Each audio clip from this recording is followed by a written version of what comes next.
जेठानी ने की देवरानी की विदाई। ये कहानी एक ही परिवार की दो बहुओं की है, जिसमें जेठानी देवरानी से बहुत जलती है। आइए देखते हैं क्यों। अरे कितनी सुंदर लग रही है। कौन? अच्छा भाभी। बात तो सही कही, भाभी है तो बहुत सुंदर। क्यों निशा भाभी, सही कहा ना? हाँ, छोटी उम्र है तो फिर नई नई शादी। जब से ये इस घर में आई है तब से सब अच्छा ही अच्छा हो रहा है। आस पड़ोस की औरतें मुझसे खुद आकर बात करती है, मुझे अपने साथ घुमाने ले जाती है, कहती है क्या बहू लाई हो भाई। माँ, ये भाभी के आने की वजह से नहीं, भाभी की सुंदरता का कमाल है। जो सारी औरतें आपसे बात करती है, सभी लोग भाभी से बात करना चाहते हैं। अरे जो भी हो, मुझे तो बहुत अच्छा लगता है। यहाँ क्या मेरी बात चल रही है? लाइए भाभी, मैं चाय दे देती हूँ, आप बैठ जाइए। अरे तू क्यों देगी चाय? कहीं तेरे ऊपर गिर गई तो? ना। लेकिन माँ जी, क्यों, क्या हुआ? क्यों चाय मेरे ऊपर गिर जाएगी? अरे छोटी भाभी, माँ के कहने का मतलब है आप इतने सुंदर हाथों से काम करेंगी, अच्छा होगा कि आप ये काम निशा भाभी को ही करने दे। वैसे भी उन्हें आदत है ऐसे काम करने की। हाँ नेहा, माँ जी और ये सही बोल रही हैं। तुम बैठो, चाय पियो, मैं सब कर लूँगी। थैंक यू भाभी, आप कितनी अच्छी हैं। अगले दिन। अरे आप कैसी बात कर रही हैं? आपको कैसे ना बुलाऊं? आपको अब यहाँ कौन नहीं जानता? अरे चांद का टुकड़ा है आपके घर तो। वो तो है। वैसे बधाई हो तुमको, तुम दादी बन गई।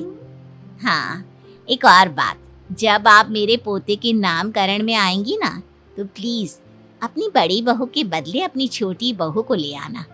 क्या पता उसका हाथ लगने से मेरा पोता बड़ा होकर उसकी तरह सुंदर और गोरा चिट्टा बन जाए। हाँ, क्यों नहीं, जरूर लाएंगे। जो जेठानी आज से पहले पूरा घर संभालती थी, हर एक की जरूरतों का ख्याल रखती थी, देवरानी के आ जाने के बाद उसे सबने पूछना ही जैसे छोड़ दिया था। फिर एक रोज वो अपनी माँ से बात करती है। क्या हुआ? बहुत परेशान लग रही हो, सब ठीक तो है ना?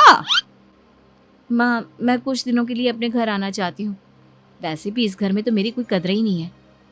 माना मेरी देवरानी बहुत खूबसूरत है, लेकिन इसका ये मतलब तो नहीं कि जो पहले से घर में है उसे इस तरह नज़रअंदाज कर दो कि उसे लगे कि वो है ही नहीं। माँ, मैं बहुत परेशान हूँ, कुछ दिनों के लिए रिलैक्स करने आना चाहती हूँ। अरे बेटा, कुछ नहीं होता, यह बस कुछ दिनों की बात है। देखना, जैसे ही कुछ साल बीत जाएंगे उसके साथ सब कुछ नॉर्मल हो जाएगा। अरे खूबसूरती कौन सा हमेशा रहती है, जो रहते हैं वो है गुण, और मेरी बेटी तो गुणों की खान है। पर माँ, आज के समय में गुण कौन देखता है? अगर माँ मैंने कुछ नहीं करा ना, तो मेरी हालत घर के उस सामान जैसी हो जाएगी, जो घर पे रहे ना रहे घर वालों को कोई मतलब नहीं। अरे तू क्या करेगी? ऐसा क्या कर सकती है कि घर वाले पहले की तरह तुझ पर ध्यान दे? देख बेटा, कुछ गलत ना कर लेना। ये सब जो भी हो रहा है ना, उस नेहा की वजह से हो रहा है। अगर नेहा इस घर से चली जाए ना, तो सब पहले जैसा हो जाएगा। तब घर के लोग मुझे सामान की तरह नहीं, एक इंसान की तरह ट्रीट करेंगे। अरे लेकिन तू उसे निकालने के लिए क्या कर सकती है? और वो क्यों जाएगी? उसका भी तो ससुराल है ना। बस आप देखते रहिए माँ, मैं क्या करती हूँ। बहुत हो गया, अब बर्दाश्त से बाहर है ये सब कुछ। ना माँ, और नहीं। फिर अगले दिन। नेहा, क्या तुम माँ जी को उनकी बीपी की दवाइयाँ दे दोगी? मैं ज़रा कुछ काम कर रही हूँ। माँ जी को वक्त पर दवाई देना ज़रूरी है, जानती ही होगी। हाँ भाभी, क्यों नहीं, कहाँ है दवाई? वैसे भी माँ जी ने मेरे लिए जितना किया है वो तो मेरी सगी माँ भी नहीं करती। ऐसा क्या कर दिया माँ ने? देखिए ना, कैसे महारानी बना कर रखती है मुझे वो।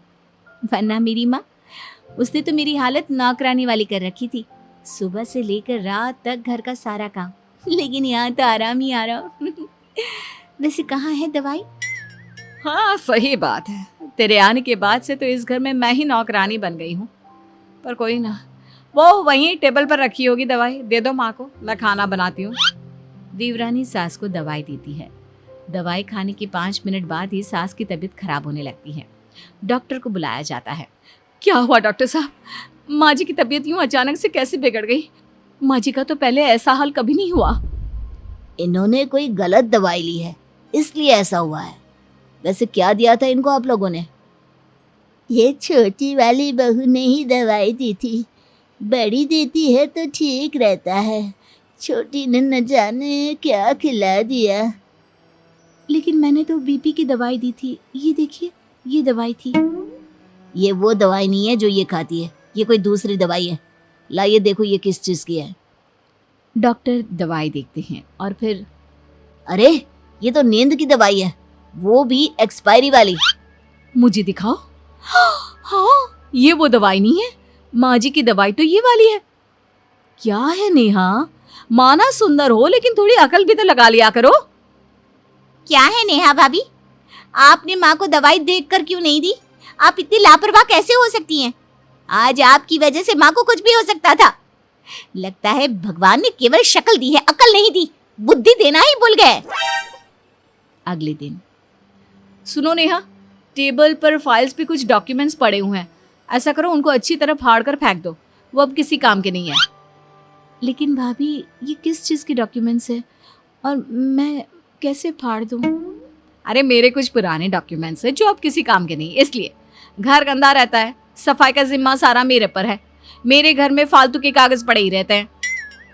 देवरानी टेबल पर रखे सारे डॉक्यूमेंट्स फाड़ कर फेंक देती है। थोड़ी देर बाद, भाभी यहाँ टेबल पर मेरी एक फाइल पड़ी हुई थी, आपने देखी क्या? अरे नहीं देखी देवर जी, वहीं होगी। भाभी वो सारी फाइल तो मैंने फाड़ के फेंक दी, आप ही ने तो कहा था।